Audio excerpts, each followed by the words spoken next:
Hello and welcome back to The Hatch. I'm Rosie Murphy. And I'm Sammy Roth, and this is the podcast where we talk about Lost. Season 6, Episode 10, The Package. We've got Jin, we've got Sun, we've got Desmond showing up at the end. Finally, he's been gone for like 8 episodes. Ugh, I can't wait. Yeah, and we've got more from our interview with Néstor Carbonell, which we began last week. Let's get started.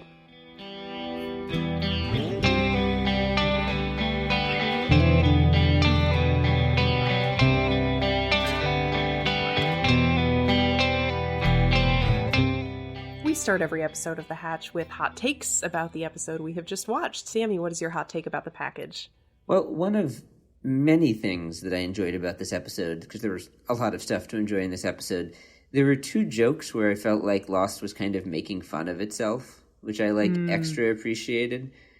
One of them was where Miles, Sun hits her head and forgets she's unable to speak English, and Miles is kind of skeptical, and he says, "She hits her head and forgets English? We're supposed to buy that?" Ask the man who communes with the dead. I felt like that was a fun example of Lost, making fun of some of the sort of ridiculous plot twists that it throws at us for the sake of story. I laughed. And then the other one was when Locke, the man in black, is talking about taking a boat over to the other island. And Sawyer asks him, "What do you need a boat for? Can't you just turn into smoke and fly your ass over the water?" Do you think if I could do that, I would still be on this island? No, because that'd be ridiculous. So, once again, I just feel like Lost, kind of poking fun at itself for doing some stuff that seems pretty ridiculous for the sake of story. Anyway, that was my hot take. What do you got? How many times will this be our hot take in season 6? We'll have to count at some point. Poor Sayid. Oh, man. Sayid just has such a dull storyline in this episode. You get the line at the beginning where Locke asks him how he's feeling, and he says, "I don't feel anything." Excuse me? Anger, happiness, pain. I don't feel it anymore. Okay, we get it. We get it. The darkness has taken Sayid. And then he's sort of, sent as Locke's soldier, mercenary, spy to... The scene at the end where he and Desmond come face to face is actually pretty great. I, enjoyed the shots of Sayid, slipping through the water in the dark. It was, fun and something different. But on the whole, man, justice for Sayid. That's all. I agree. I also agree that I liked the scene at the end, and I will say that I think the "I feel nothing" bit did pay off a little bit there, where just, when he sees his old friend Desmond, he just doesn't react whatsoever. Yeah. You can sort of see calculation behind his eyes, okay, this is interesting information, and I have accomplished my purpose here, but there's no emotional... There's no surprise. Or happiness or concern for Desmond's safety. It's just, it's machine-like. How he deals with that situation. So I hate the story just as much as you did, but I feel like the first scene did inform that last moment in a way that gave it a nice sort of chilling quality. That's fair. It's just, I don't know, why is Sayid the only person who gets turned into this animatronic version of himself? That's very clearly not what is happening to Claire. No, who is also under the spell of the man in black, right? Right, and in fact, Claire this week, I know we've seen a little bit of her sort of, coming out of his spell in recent weeks, but it felt like a pretty big flip suddenly, where she almost seemed like she was, relatively sane again in this episode. Because she's saying to, the man in black, when we go home, Aaron's not going to know me. Stranger to my own son, he thinks Kate's his mother. That's a very lucid, rational, well-thought-out point that Claire is making, and I think not something she would have been capable of just, a couple of days ago in Island Time. I was a little surprised by that. Yeah, that's an interesting point, and suggests that maybe the presence of Kate and Sawyer and company are doing her good a little bit. I think kind of re-socializing her or something. I think it's just sort of bringing her back to reality, just that she has points of contact of other human beings who aren't just the man in black feeding her ridiculous lies. Speaking of the man in black feeding people ridiculous lies, he does a fuck ton of that this week. A+ transition. Thank you. That was perfect. No, but I mean between Claire, who he's telling her, I need you, I need you to be here with me. Then he's telling Sun, I need you because all of the candidates need to be on the plane for us to leave, which is obviously blatantly false. Oh yeah, and the one time Locke tells the truth is, sort of like by accident. He says to Saeed that his not feeling anything, maybe that's best, it'll help you get through what's coming. And I think this is where he kind of, reveals his hand of what's coming is that he's going to kill all of Saeed's friends. I think that's sort of the suggestion. He also implies to Claire that if she kills Kate after they all get together, that's fine. I don't know, just between the lies he's telling and the accidental tipping of his hand to Saeed, maybe it wasn't accidental, I think it was. I sort of spent part of this episode feeling like maybe the Man in Black is not quite as masterful a manipulator as we've been giving him credit for, because this seems like a house of cards he's building that's not going to be that hard to collapse if some of these people he's feeding these different versions of the story to start talking to each other. Yeah, and even before they start talking to each other, I came away from this episode with the feeling that nobody trusts Locke anymore. Nobody has, few people have ever really trusted the Man in Black. They've always known he's not Locke. They've always doubted his intentions. But it seems really, really clear that he continues to just offer people what he thinks they want, and he sees it as transactional and maybe sees it as like, oh, if I make this promise, I can get this person to do what I want. And Jin doesn't believe him. Sawyer is actively plotting against him. I mean, Sun spits in his face, basically, this week. Yeah. And good for Sun, by the way. It's completely ineffective, which I agree speaks to your point that if his powers of manipulation or coercion were ever really that powerful, which maybe they weren't, they certainly aren't now. Yeah, and I know I seem to recall we had some of this conversation with Sawyer in Recon, where it seemed like he was doing such a fabulous job of manipulating Sawyer, and as you just referenced, it turns out Sawyer was kind of, playing him the whole time, or at least trying to play him.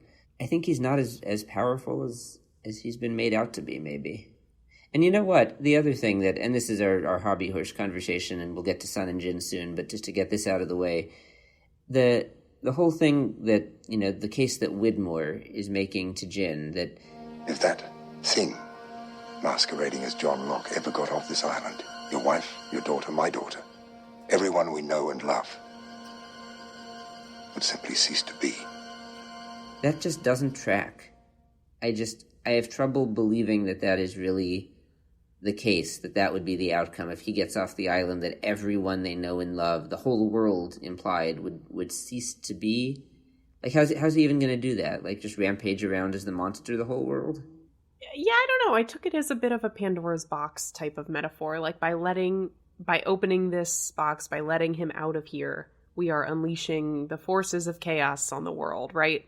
So maybe it's literally him running around as the monster and just killing people for the hell of it. I don't know. Maybe it's a great flood or some kind of Old Testament level disaster. Yeah. I mean, who knows? It's not... It implies that he has these massive, far-reaching supernatural powers.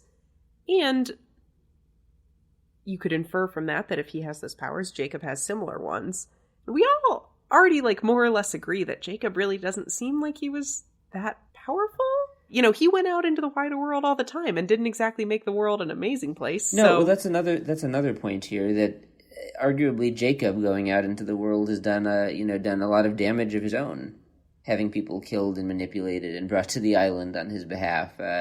Yeah. I mean, is the Man in Black really going to be that much worse if you let him out there? Maybe, but I don't know. I took that everyone we know and love would simply cease to be, literally, and it struck me as insane.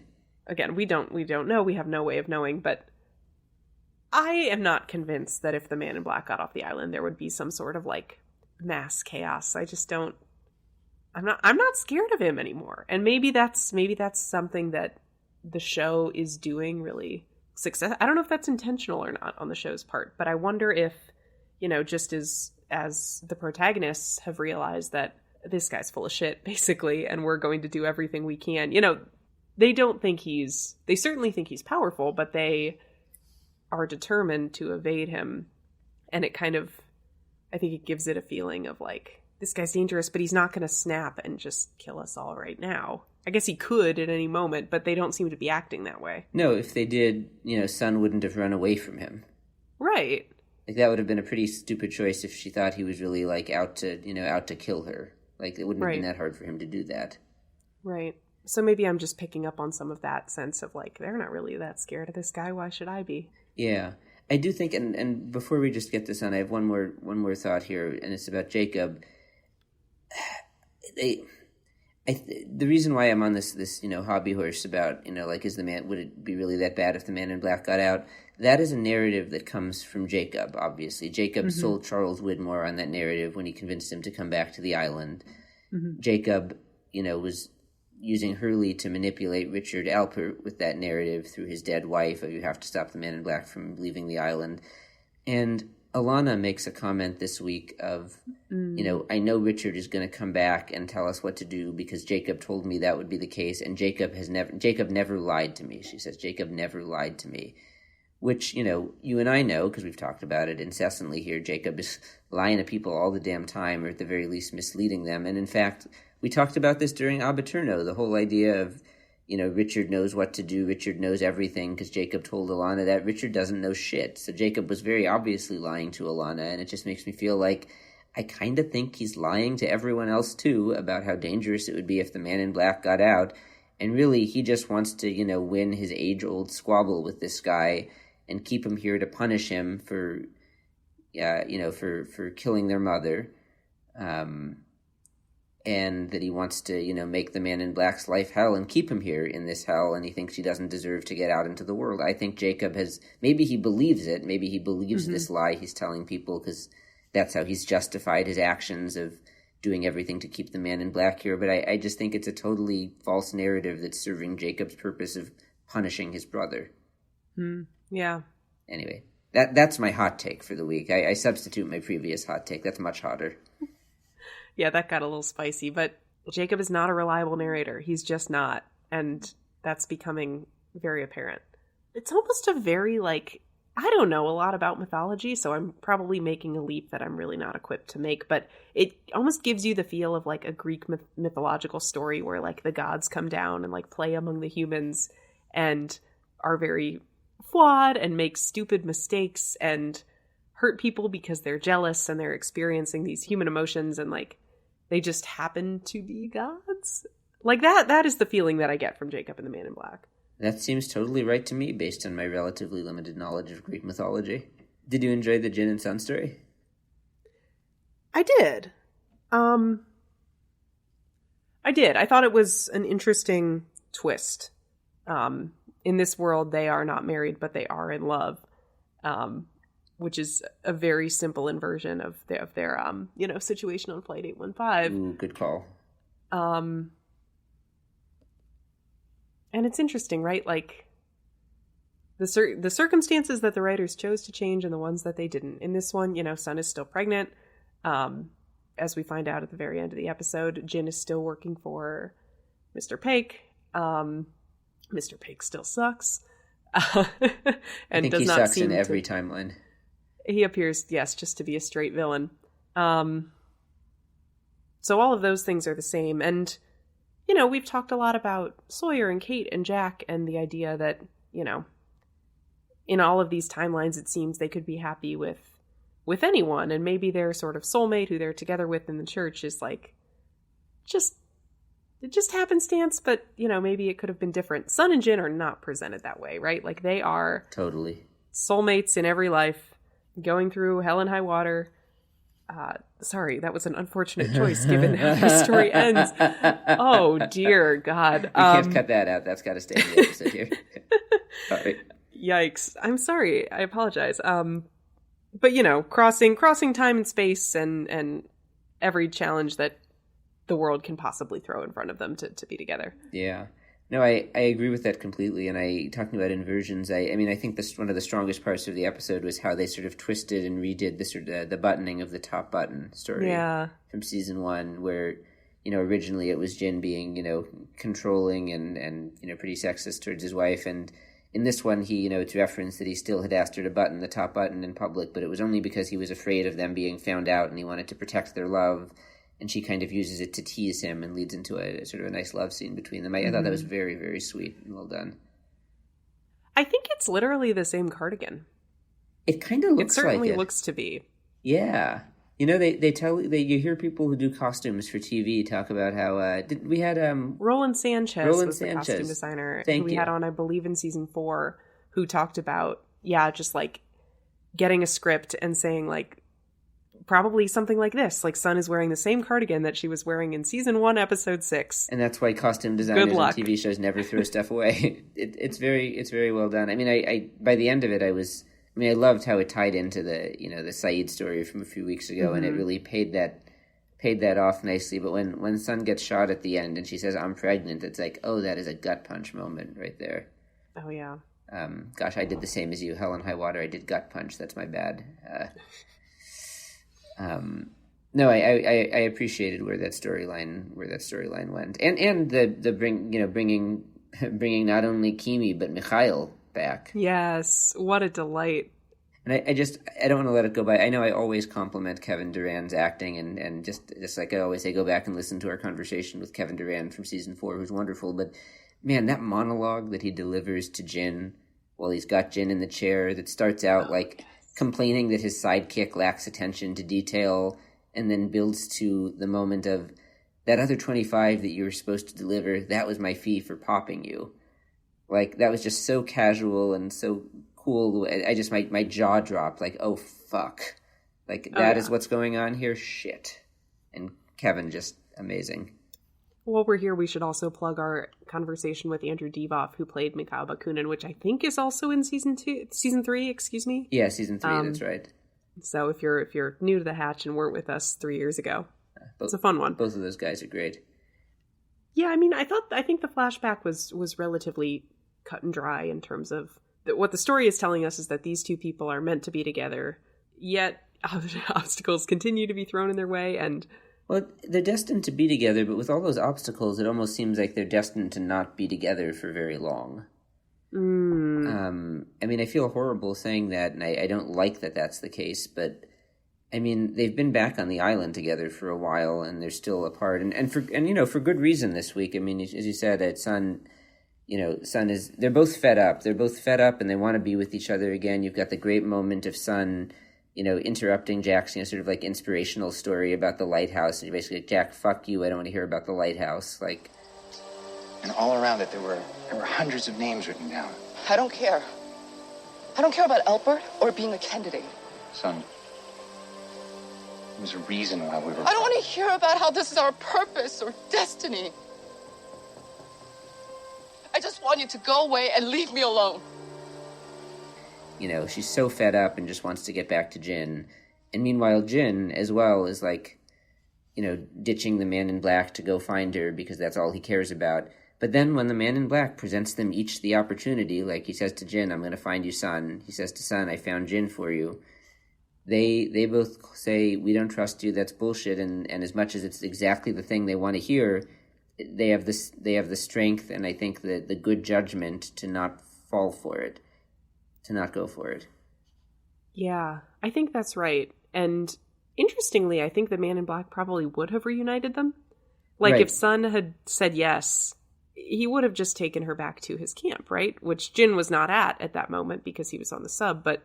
Right, but he would have brought them together. I guess what I mean is that it seems like Jin and Sun both know that there's... I don't want to say that there's a higher purpose here, because that's what Sun is, calling bullshit on, but they... Right. I think they both seem to understand that they can't sacrifice everything, or they can't. There's some things they can't or shouldn't do, even if it means being back together and supporting the plots of the Man in Black. They both know that that's so wrong or out of bounds that that's not the way to go about this. Or they just think he's lying. That's also possible. Or they just think he's full of shit, right? I'm thinking about Sun, like you said, spitting at him. I think she just thinks like, why would I go with you? You're lying to me and you're going to lead me somewhere else. You're not going to take me to Jin. I don't believe you. That's also extremely possible. I wish they had gotten together this episode, honestly. Like, when it happens in a couple of weeks, it almost feels like an afterthought or a distraction because there's so much else going on in that moment. Mm-hmm. I think they should have put them back together in their own episode, and that would have... Not that I didn't like this episode, I liked it a lot, but I think that just would have brought a lot more power to it and to the reunion scene to have it happen here in their love story episode. I agree. You know what else I enjoyed in this episode was the payoff of some of the Dharma stuff. Tell me more. I really liked Widmore and his team bringing back the pylons that keep the Man in Black out. And in one of the final scenes, you can see that the Ajira air flight is within the pylons, so the Man in Black can't get to it. You know, paying off the fact that Jin was in the Dharma Initiative, and he signed the maps that show where the electromagnetism is. I thought that was actually really like a nice little callback to say that we recognize, A, that this is like part of this island's history, and it makes sense that this stuff would keep coming up. Like, this was not super far in the past, and B, it was a big part of our characters' lives. And agreed. And we get the Room 23 callback, and we get the sort of official confirmation of Dharma was using this for to research subliminal messaging. I thought that Widmore was he's just so full of himself. He was just like at his most Widmore. You know? Wouldn't call it his best, but he was at his most. I was going to say the scene where the Man in Black walks up to the pylon and Widmore says to him, "Do you know who I am?" Is so self-important. Mm-hmm. I mean, not that I'm, putting the Man in Black up on a pedestal, but here you've got, like a semi-god devil figure who, is controlling everything right now, and you go up to him and like, "Do you know who I am?" Yes. He knows who you are. Oh, the other scene is when Jin gets to see photos of his daughter. Oh, yeah. That's really, really beautiful and nicely done and powerful, I think. And it was sort of I know Widmore is showing them in order to make a point and to try to sort of get Jin to do what he wants, but part of me is glad that he did that just for Jin's sake, I agree. Yeah, it was tough to see him use it for the, manipulative Jacob's lie purpose, but I mean, it's a great moment for Jin. It's not a reunion scene, but it's something. One other scene that was really sweet without the sort of bitter taste being left in my mouth, the Jack Sun scene at the end. Yeah. I thought that was a very sweet scene. After that scene, I was thinking about the many years of conversations we have had about Jack and Locke as foils, and obviously this isn't really Locke anymore, but in this, you have all of these people who have never really had any confidence, but so clearly just have zero confidence in the Man in Black. And yet, Jack is still able to inspire confidence in in sort of his group, right? Which is not something he has always been able to do. That's true. And yet, when he promised his son that he will find Jin and they will all get on the plane together, she believes him. Right. Genuinely, fully. It's very, very different from the way she responds to the Man in Black. That's true. And, but as you said, it's a promise that Jack ultimately can't keep. I think he believes he can keep it. And it's sad to watch it for that reason, but I think he believes he can keep it in that moment, and clearly she believes that he can keep it. Yeah, or at least she believes that he will try, right? Whereas the Man in Black, she had no faith that anything here was real. Right, and interestingly as well, the Man in Black was offering something sort of right in front of her. Like, he was saying, "I have Jin right now, come with me and you'll be with him." Whereas Jack was offering something sort of harder and more, far off in the future. Like, "I don't know where he is, but I'm going to help you find him, and we're going to get on that plane somehow and get away from here." And yet, despite that, she was still more trustful of Jack than what Locke was putting in front of her. Yeah. And despite all of the shit Jack has pulled over the years, right? Like, gained and lost confidence in Jack so many times as a group. And I wouldn't necessarily blame Sun if she said, "Listen, man, I appreciate that, but I don't think you can do that. And I'm still going to go strike out on my own." Yeah. But Jack's empathy and whatever it was enough. I actually really like where Jack is at right now. I feel like he's kind of, he has a sense of purpose again. He's still figuring out what he wants or needs to do, but he has a sense of purpose. But at the same time, he's kind of letting others take charge. We see it this week. We've seen it the last couple of weeks. We've got, Alana and, Richard and even Ben, to an extent, debating what they should be doing. And should they wait, or should they go to the temple, or should they, find Richard? And Hurley is helping out. Meanwhile, Jack is just kind of watching and waiting it play out and waiting for his moment. And I think he doesn't know when his moment is going to be yet, or maybe even what he's going to do when he gets there. But he knows this isn't it, and his leadership is not what's required right now. He doesn't need to march people around. And I think he knows that he wouldn't know what to tell them what to do yet. So I kind of like that. But he sees this opportunity here with Sun where he realizes that she needs him, I think, or he feels that she does, and he goes and he's there for her. Twice, actually. I mean, he goes when she's out in the vegetable garden. Right. He goes and inquires about it and demonstrates the same instinct, I think. For sure. And I think he moves a little too fast there when he goes into the lighthouse story and, tries to get around when she's, immediately rejected. But by the end of the episode, he's learned from that mistake, I think, which he might not have done in the past. Man. One thing before we go into Nestor, I just remembered I liked how the episode started with the kind of spy cam type footage, which I guess was yeah, Widmore's people. Yeah, I guess from must their have been point of view. Zoe watching them, but yeah, that was a nifty effect. And did you hear there was that bit of dialogue of Sawyer telling Kate, "Here's some cocoa. I found some cocoa." Yeah. And, she says, "Really? Isn't that just pretend?" It was a real callback to Peanut Butter with Charlie and Claire. Oh, yeah. I liked that. Oh, that's a nice thought. I took that more to mean Sawyer was, trying to make an excuse for them to have a private conversation and less so, indulge in the little fantasy that you're drinking hot chocolate and not on this, this island. Maybe that was Sawyer's intention. Either way, I thought it was a nice gesture and a nice callback. That's a good reference. Anyway. Well, let's talk to Néstor Carbonell. Yeah, part 2. Yeah, you heard him last week diving deep into Abiturno. This is the rest of that conversation about a bunch of other stuff that happens in season 6. Actually, some stuff that happens in season 5. Just as a fun callback. If you've been listening to The Hatch for a while, you know that we kind of go all over the place. We don't contain ourselves especially well. Anyway, enjoy. I was listening back to our last conversation, which, believe it or not, was 2.5 years ago before the pandemic. Everything was so normal then. But we talked at the time mostly about season 3 when you were just getting started on Lost and your sort of early and most mysterious appearances. And between then and now, your role on the show increases a lot. You left for Kane for a while, and you popped back in at the end of season 4. You had more and more to do in season 5, and finally in season 6, you become a regular for the first time on the show. I'm just kind of curious, can you talk about, do you remember there being a point when you really started to feel like, okay, now I am really, a fixture here and a part of this cast rather than just, a recurring guest popping in and out? What was that like for you to transition?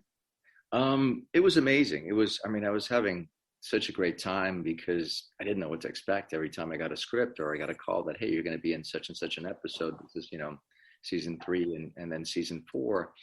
And it was you're right. It was interesting how it worked out, because when I got Kane at that point, I think we wanted to see if we can get a commitment from Lost to see if they would, give me some kind of commitment. So, because at that point it was pilot season, but I was trying to make ends meet. Obviously I have a family here to support as well. So, but at that point, they didn't know where the role was going to go. And so they couldn't make a commitment.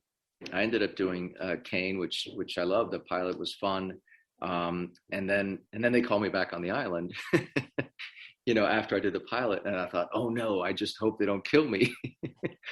So I remember telling Jack Bender, I was like, Jack, please don't kill me. It's a pilot. It's just a pilot. And he goes, what's it about? And I go, well, it's a rum family. And he goes, oh, well, it might not go. I go, exactly. It might not go. And so they didn't kill me.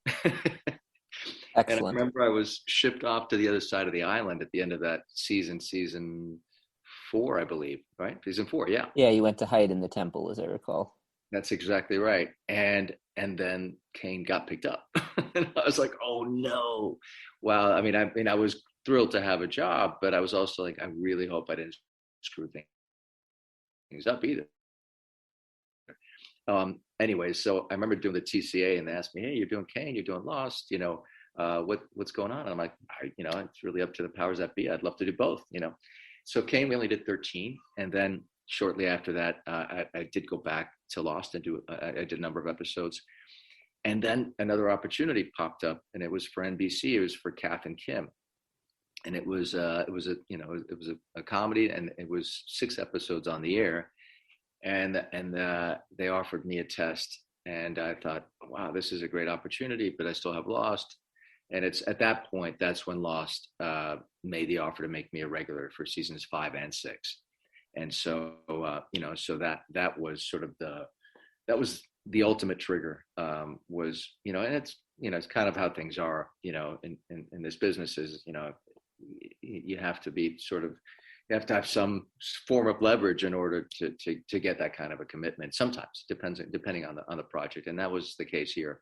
And I was thrilled. I mean, I was just so thrilled to be a part of it, in a bigger way, and really eager to learn who, the sort of the origin of my character. At some point I figured, well, he's shrouded in so much mystery, at some point, we're going to have to find out at least some level of that. And I was actually really surprised when I did get the episode, when I did get a heads up from Carlton. He said, just giving you a heads up, it's coming your way. And back then it was all, the scripts were hand delivered. So they weren't emailed. It was all hand delivered with our names on every page. That was before, I think it really was before other people were doing it. It was in the, and I didn't understand. And I was like, oh, these are watermarks. At first I thought it was a welcome to Lost when I first got my first episode. And I was like, oh no, they don't want me photocopying this. I got it. So I remember we would be put up at the Alamo on a hotel, and then someone and someone would call and say, hey, we have a script here for you. It's like, okay, yeah, I'll come get it later. It's like, no, we're coming up to deliver it to you. It's like, oh, okay, gotcha. They're not leaving it at the lobby. I got it. And so, but no, I was thrilled, and naturally I was so thrilled season 5, when they made that 2-year deal for me as a regular. And then we subsequently moved the family, season 6, to Hawaii, and that was life altering in every way. We have young kids. Our youngest was 4, our oldest was about 7, and so we put them in school there, and it was, we lived in Kailua, and it altered all our lives, and so much so that my wife wrote a book about it called All Is Not Lost. That was really? About oh living in Hawaii. It was about, principally it was all about that last season on Lost. It's a beautiful book she wrote and sort of bared her soul about that year. And it was all about that last year.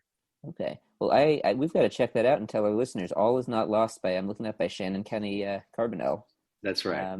How I Friended Failure on the Island and Found a Way Home. Came out last year. Very good. Oh, wow. It came out in the middle of the pandemic, and so we did a number of podcasts and had so much fun. And it's a really beautiful book where she bears it all. Shannon was an actress for 20 years, and when our youngest one was born, she gave it up to be a full-time mom, not knowing what kind of a cavity that would leave in her in terms of not having a creative outlet. And a lot of people relate to this in so many ways, because when you give up a lifelong dream in favor of something as noble as being a full-time parent, you do lose something there, and you do lose a bit of yourself, of your old self, and you have to sort of reconcile with what that is. And it's a really beautiful book, and Shannon does make some allusions to Lost, particularly in the last year. She was a huge fan of the show even before I was on it, massive fan. So it is as much a love story to Lost as it is a bearing of her own soul. Wow. So when you get that script for Abaturno, do you fill her in on what it says, or do you make her wait to watch it on TV? It's interesting. She didn't want to know. And wow. Yeah, I would get all the scripts, and I was like, wow, and I would go, oh my God. I was like, what is it? And I was like, she's like, no, don't tell me. I don't really want to know. And so no, she was a true fan, is a true fan, and no, didn't want to know, didn't want any hints, and really was, it was pure amazing escapism for her, as it was for all Lost fans, for all of us. We as actors, we got to escape in that world, and it was made so easy by the phenomenal writing, all of the writers, and the directors, and I got the set design, the production value on that show was incredible. This is at a time when networks weren't doing this. Network TV wasn't doing this stuff, and so it was pure escapism for all of us. So you get the contract for seasons 5 and 6, which actually I didn't realize. I had always thought you were just a regular for season 6, but it was both of those years. Yeah. Before we get to Abaturno, a couple scenes that really stand out just in the lead up to that. One that I'm going to bring up partly because we had Mark Goldman, the director of this episode, on and chatted with him about it, was the scene in La Fleur in season 5 where you walk out into the other's village in the middle of the night in the 70s to confront them. 2 of your people have been killed, and you have a torch, and you just stick the torch down in the ground. Right. With incredible, it's incredibly dramatic. And Mark had, a lot to say about your performance there, but to me, it's just a great moment that speaks to like the gravity that you brought to this character and the mystery of having him on screen, where it's like, oh crap, Richard Alpert is here walking into camp. He clearly acts like he owns the place. He just slams the torch down. And then you have the scene where you're talking with Josh Holloway, with Sawyer, where, he's explaining to you that he's a time traveler and what's going on. And you just are like totally stock still, taking it in, looking at him. I just wonder what you remember about filming with that, or what you were trying to do there. Cause I don't know, it's hard for me to describe, but it feels like you do a lot with a little in your performance there. Well, that's very kind of you, Sammy. Thank you. Look, we had tremendous material. I mean, the material was so rich, you didn't know where it was going. And in terms of even within the scene, there was always some twist within the scene, and it's interesting. The process was also phenomenal for us as actors, because we weren't told much. In fact, we weren't told anything other than what was on the page. So I had no clue truly why I was, slamming, that torch. I knew, I was guided by the scene directions, of course. And obviously, and the director of that week, they knew slightly more than we did, but not too much more. So the beauty of that was really, it was an exercise as an actor to be guided emotionally by the director. Yeah, I remember I'm blanking now on the season when Locke shows up on the beach and he says to me, "It's good to see you out of those chains." Yeah. Mm-hmm. And I remember asking the director, and we always had to sort of couch our questions with like, would it be wrong of me to assume? Because they could never really tell you much. It was either yes or no, or they had to be sort of, cryptic in their answers too, because, they were, everyone had to sort of guard the secrets of the show. But, I remember when Terry O'Quinn said that to me, I remember the director said, you're skeptical of this man. You're skeptical. I didn't know who he was at the time. Mm-hmm. I don't know who I was speaking to, but I go, I'm skeptical of him. Okay. All right. Let me channel that. Let me interpret that and put some history of my own into that. And invariably we were wrong about the history we would invent, but it didn't matter as long as we committed to what the vision was emotionally. We just had a trust in that. And that was a phenomenal exercise as an actor, not to know the end, or, even, an episode ahead. I'm glad you brought up that scene, because that was another one that I wanted to ask about. I mean, that's a Bender episode, by the way. So it's good that you asked him that, because he's probably one of the only ones who would really know what was going on there. Yeah. But no, to me, what's crazy, because then he hits you in the throat and knocks you out, and carries your body off the beach. And to me, it's like, this is one of the first moments where it's like, wait. Richard Alpert is like not, all knowing and all powerful. Like, he's scared of this guy, and this guy can just knock him out and carry him into the jungle. Like that scene leaves a mark. Yeah. And at that point I was like, I don't know who anyone is anymore, and you're absolutely right. I mean, and that was, again, the twists were phenomenal, but they were all crafting to something towards the end, and obviously we discovered who Terry O'Quinn was at that point, or who Locke was at that point, rather, later on. And obviously that phrase comes back in Abaturno, when Titus Welliver's character says to me, "It's good to see you out of those chains," So I mean, the writers were phenomenal in weaving, all of these twists and paying them off. Yeah. I mean, we had a listener who, not knowing that we'd be chatting with you again, but who made the point to us. He wrote, "There's something that's always stuck with me. In Abaturno, Richard was on the Black Rock because he was sold as a slave to do his master's bidding. He never makes it to the New World, but he becomes a slave to Jacob and the island." I thought that was an interesting comparison. a really good point. You're right. He's still in chains, and I guess, when Locke says it's good to see out of those chains, in a sense, he still is in those, metaphorically, he's still in those chains. It's a really good point. You're right. Yeah. He never made it to the new world. And he was forever indebted to Jacob, even though yeah. But that's what he does in this season. You say he's still in those chains in episode 1, but maybe we're seeing him coming out of those chains in season 6. I mean, by the end of the season, you actually want to go live your life again for the first time in 150 years. Yes, Richard is now a handyman here in Los Angeles. I don't know if you know that, but he's doing great work here. TaskRabbit, and he does phenomenal work. I always wondered what would come, because he obviously got on the plane and he landed in LA. I was like, I wonder, where does this guy go from here? Whatever happens to all of these characters. And I was like, what skill set is this guy going to lean on? Hopefully not murder, but yeah, it's a good point. Yes, at some point, yes, he is free of those chains, certainly in season 6, certainly by the end of it. But this is the beginning of it. Certainly, Apaterno is the beginning of all of that. But I think that's a really valid point that the listener brought up, for sure. Yeah. Do you I'm sorry, I have to ask, the TaskRabbit thing, what's that a reference to? TaskRabbit. Yeah, I know TaskRabbit, but are you kidding? Oh no, I was just joking around. Yeah, okay. Wait, is that the vision that we talked to a couple of actors who created visions for what happened to their characters after they left the island? Yeah. My favorite came from Francois Chow, who played Pierre Chang from the Dharma Initiative. Oh yeah. He told us he likes to think that he moved to Los Angeles and opened a chain of Chinese restaurants called P.F. Chang's. That's pretty good.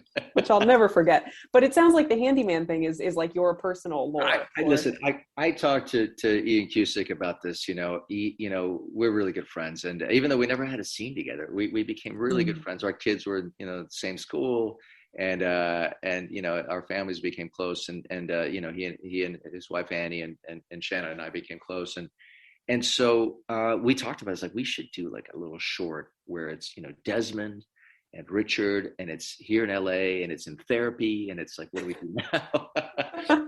and we're like, well, what would you be doing? And I said, I think I'd be a handyman. And I don't know if you know the TaskRabbit app. It's a phenomenal app. I use it all the time. I'm hoping to find Richard on it one of these days. But we'll see. We'll see what his skill set is. Well, let me ask like a serious version of this question, because I like that too. But I mean, really, at the end of this season, it's quite remarkable. There's the scene where Ken Lung Miles finds the gray hair on your head, and you have this great big smile, and you say, I think I just realized that I want to live, which is powerful after everything you've been through. I mean, what do you think he has or wants to live for? I mean, do you think he's going to go, and is he capable of finding love again when he goes out into the world? Does he want to find himself after? Like, what do you think he's really feeling or envisioning there? Look, in all seriousness, you're right. I'm messing around, but yeah, I think it is all of that. I think it is, when he gets off the island, he's on that plane. It is about finding, it's really love. I mean, we never see him with another woman, other than Isabella. We assume he's committed to the island. I imagine it would be opening his heart to someone, here on Earth. Whatever job he would take, is sort of secondary, I think, to that. But I think for the longest time, it was all about his love for Isabella. Everything was, his whole, his whole life revolved around her initially when we first meet him. And then it becomes about this higher purpose with Jacob. And then he discovers that, wow, this is obviously something I don't want any part of. But I think it would be to find love here on Earth again, which is not to mean that he would, it's interesting when people, when you lose a loved one, the love of your life, your soulmate, what do you do? I mean, some people, they see companionship, but they maintain that soulmate was their soulmate. And, if and when they see each other again, they will be theirs forever. But it is sort of an interesting thing. Does he open his heart again when he's essentially been given absolution by Isabella to someone else, And I think he would. I think he would open his heart to that. Yeah. Whether he meets someone, that moves him like Isabel is another question. But I think he would certainly open his heart, and that gives me hope for that character for sure. I like that. I mean, I want to have hope for him. I mean, watching him on the plane at the end and sitting there looking nervous with the rest of them, it does make you think, wow, what is, I really hope this guy has a good life now, because he sure deserves it after everything he's been through. Yeah. Despite everything he's done, all the bad stuff, but you're rooting for the guy in that moment. It's hard exactly. not to. It's strange, because you're right. I have empathy for him, and I wonder, like, my God, some of the things you did. It's extraordinary. But yeah, I think a lot of that. I as an actor, I rationalize, like, look, these aren't things that he's necessarily ordering. These are things he's being ordered to do, and if he doesn't, worse can happen.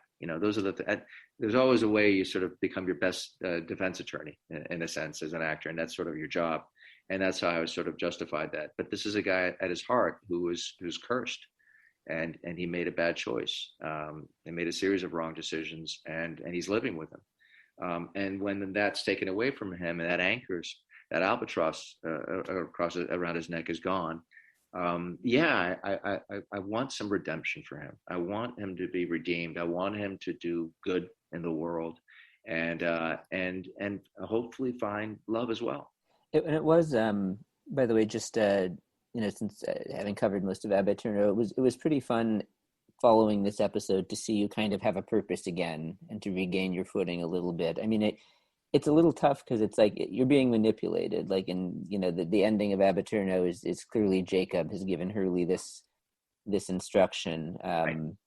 It's not really coming from your wife that you have to stop the man in black, but it's, after the struggles you go through earlier in the season, at least for me, it's like, okay, it's nice to see him, as a man of action again here. And getting to play that. You basically spend the second half of the season trying to blow stuff up and just finding different sources of explosives.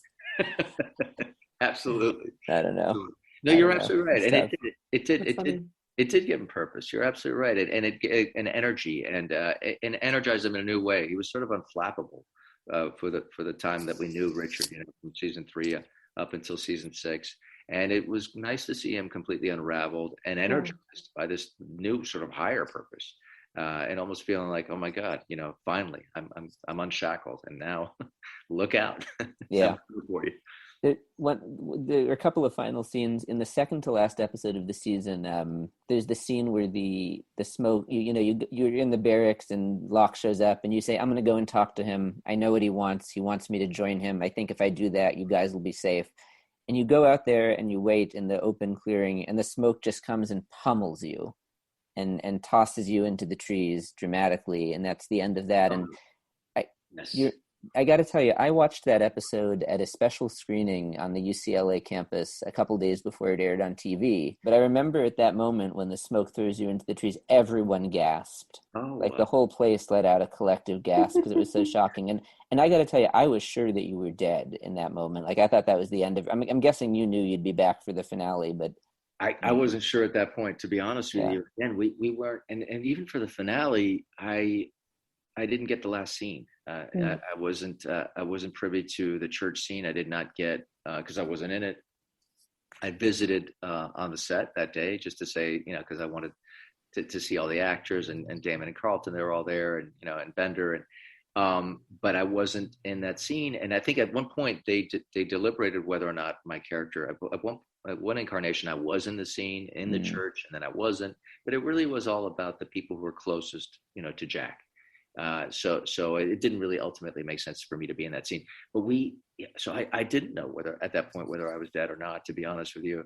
It wasn't until I got the finale that I was like, oh, okay, I now I'm not dead. And then I knew my fate. And I still ultimately didn't know the very last scene until I believe I watched it. I don't think until I watched it. Yeah. We would. It was always a case with the last scene, and at the end of each season, that they would invite a number of actors, on the call sheet. Like they wanted to misdirect as much as they could, because there was, the mystery was such a huge element of the show. So I think in that last scene, they were extremely guarded about what it was about. Yeah. Okay. There is one finale scene that you are in that I really want to ask about, which is when the plane takes off from the island, it's this wild, it all happens very fast. Yeah. Like at one point you and Miles are like duct taping this plane Oh together. yes, that's right. We're duct taping it together. It was the best. Yeah, no. And then the plane is reversing. I remember, yeah, and Jeff Fahey was there as well. And I remember, we were all taping it together, and it was all about the duct tape. You know, it was so much fun. Oh my God, we had a blast. We had those, and I think it was who came out of the woods. Claire and Kate and Sawyer. Claire came out. Claire came out. She had the hair, the whole thing. I remember that was hysterical because she sort of unraveled herself. And it was so much fun. We had a blast. Yeah, and the cast of characters that showed up on the plane was hysterical. I was like, my God, who's going to make it off the island? And it was beautiful. Those were really fun days.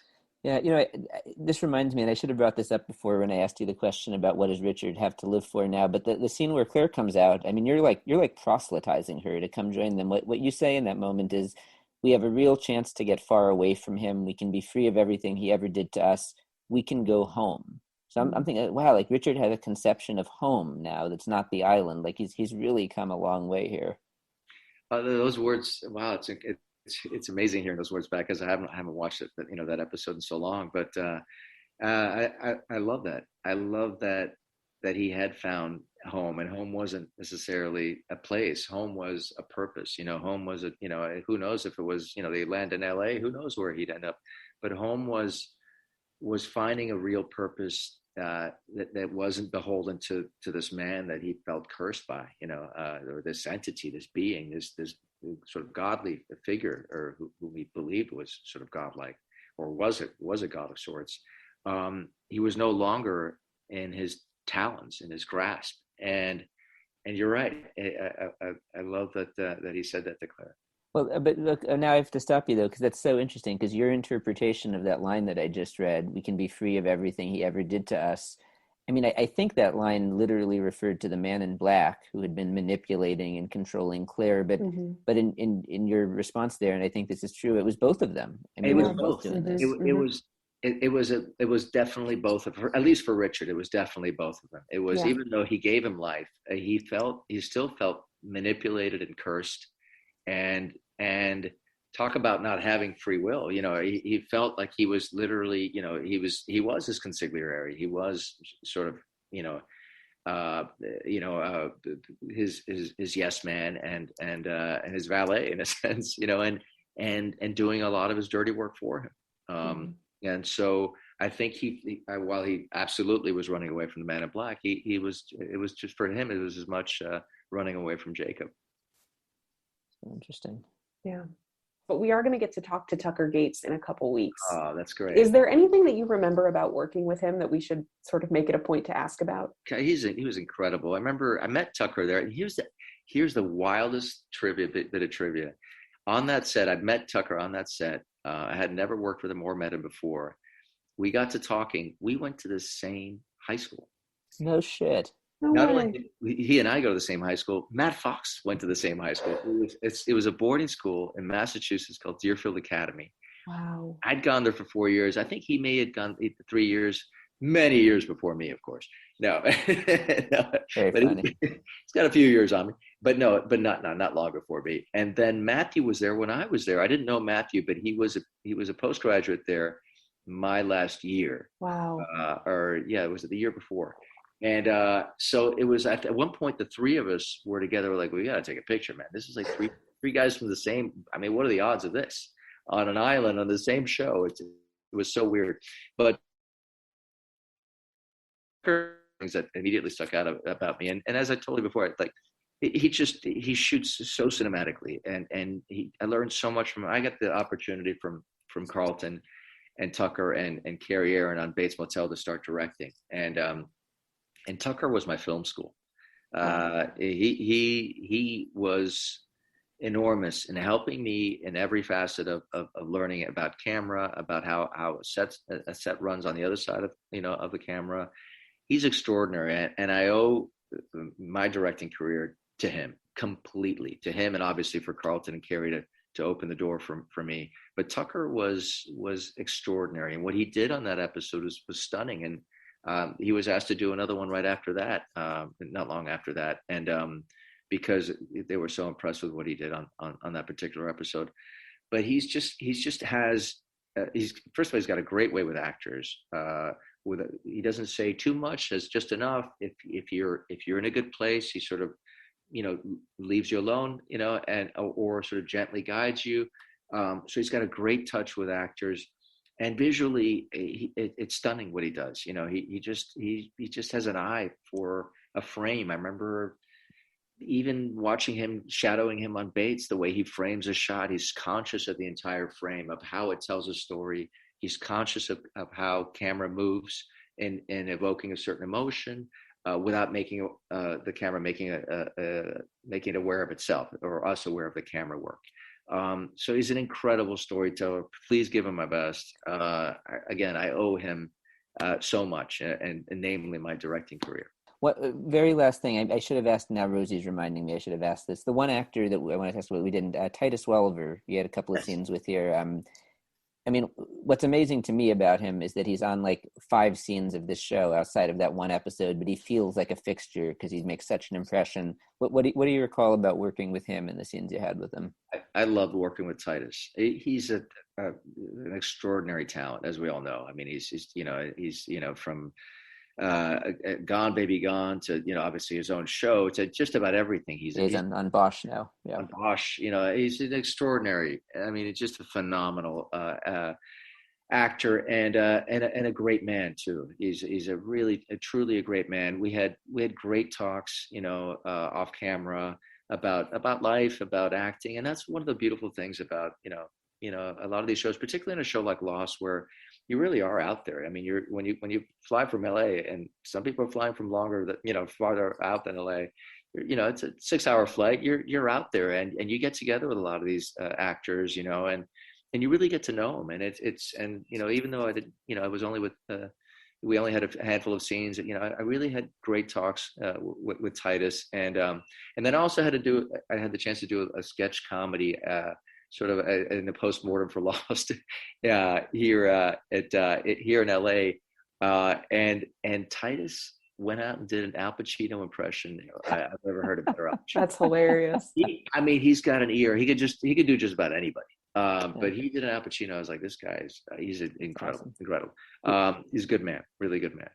We always end by asking what you're working on now. We ask people that, but for you, I think people probably know you're on the morning show, right? That's your main thing. I am on the morning show. I've been finished after season 2. We finished wrap season 2. I went off and did a film last summer in Georgia with Josh Duhamel and Mel Gibson called Bandit. That'll come out later on this summer. And then I went off to direct New Amsterdam later on in that summer for NBC, and I had a great time there. And not long after that, I grew this beard that I don't know if you see this sort of thing. Yes, for our listeners, Nestor's got a thick black beard now.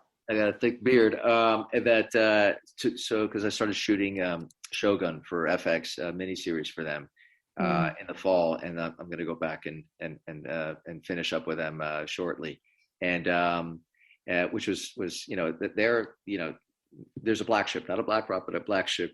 So there's some commonality there for sure. That's an extraordinary miniseries that I'm very happy to be a part of. And then I went back and directed another New Amsterdam just in January. So I've been trying to keep my hand in both the directing and the acting as much as I can.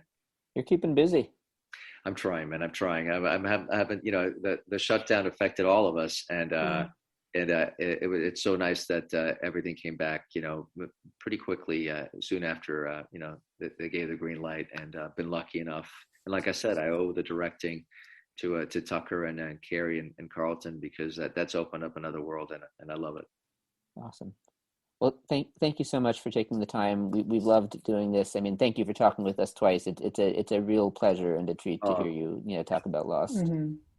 So one thing to note as we come out of the conversation with Nestor here, the movie that he's starring in, Bandit, comes out this month, September 23rd. It's going to be in theaters. I imagine if Nestor's in it, it'll be good.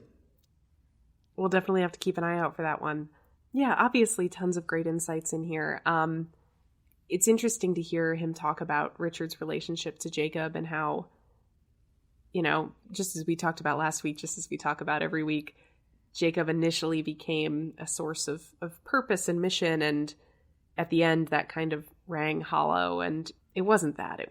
Maybe it was enslavement, maybe it was, chains of a sort, being tied down, being sort of manipulated, being forced to do things that you don't want to do. And maybe that's why Jacob has beat the Man in Black to this point, is he's just better at this. The Man in Black is almost, I think, maybe to sum up what we've been talking about in this episode, the Man in Black is almost too blatant, and he doesn't have the finesse that Jacob does when he's manipulating people who come to the island, right? Like Jacob is able to convince them, join me in this mission and help me. This is the most important thing in the world, and do all these things I want you to do for that reason.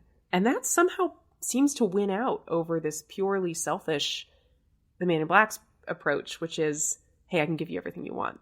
Right. It's like Jacob is preying on altruism and the desire to like do good and be good. And that makes it worse. Is that anything? Yeah, that's interesting, because generally you would think that, preying on people's worst instincts is going to be a lot more of a successful strategy than playing on their best instincts.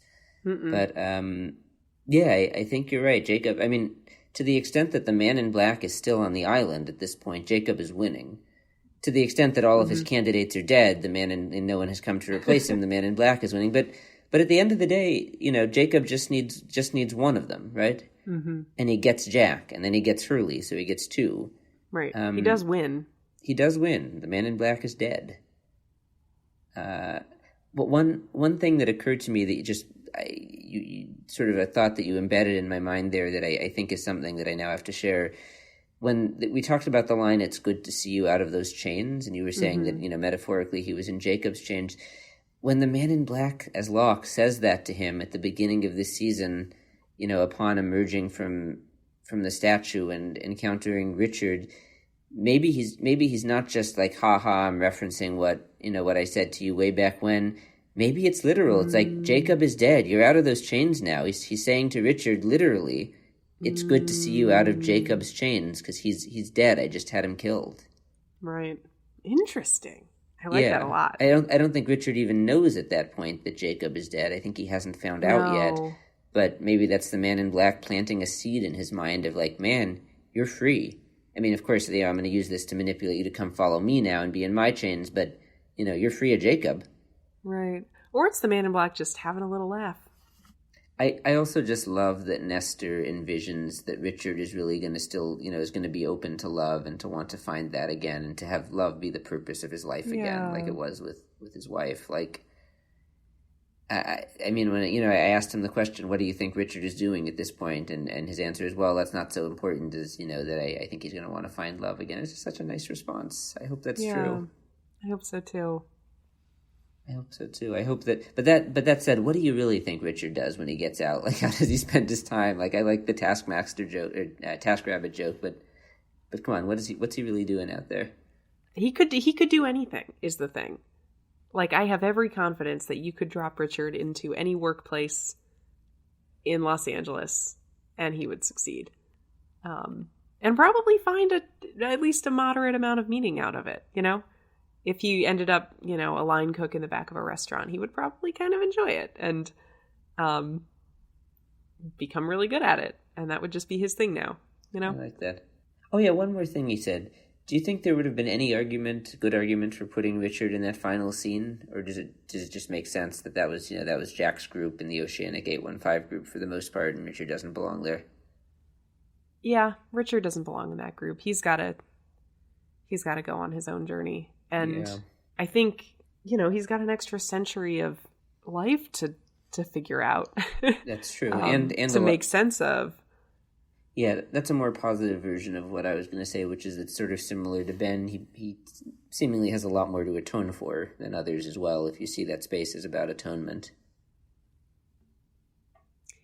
Interestingly, I don't come away from Richard feeling that he has a lot to atone for. Oh, which is interesting because he for sure has done as many bad things as Ben, if not more. I mean, Ben helped carry out the purge, but Richard seems to have organized it.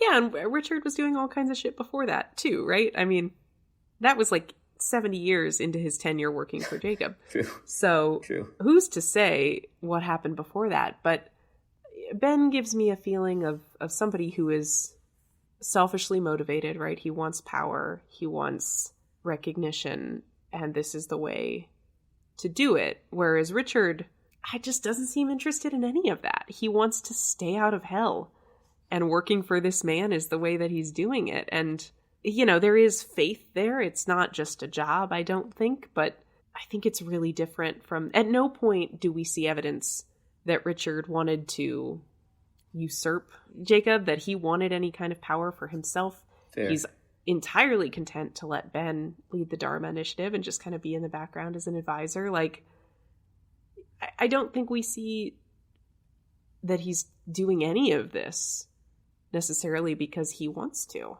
Whereas Ben, I think, wanted to do a lot of stuff that he did when he was leading the Dharma initiative, even if it was for reasons of my people are in danger, my power is in danger, whatever the case might have been. So Néstor said during our interview, you become your best defense attorney as an actor. Mm-hmm. But I think you could join his defense team as well. That was pretty good. That would be my pleasure. No, but I agree with you, and I think ultimately a lot of what you're saying comes down to the idea that motivations matter. Yeah. And that even if Richard did a lot of the same, bad stuff as Ben, if not, potentially more, just over more decades, that Ben did it from a selfish and uncaring place, whereas Richard was coming from somewhere totally different, and that sort of matters to his soul. Yeah, I think so.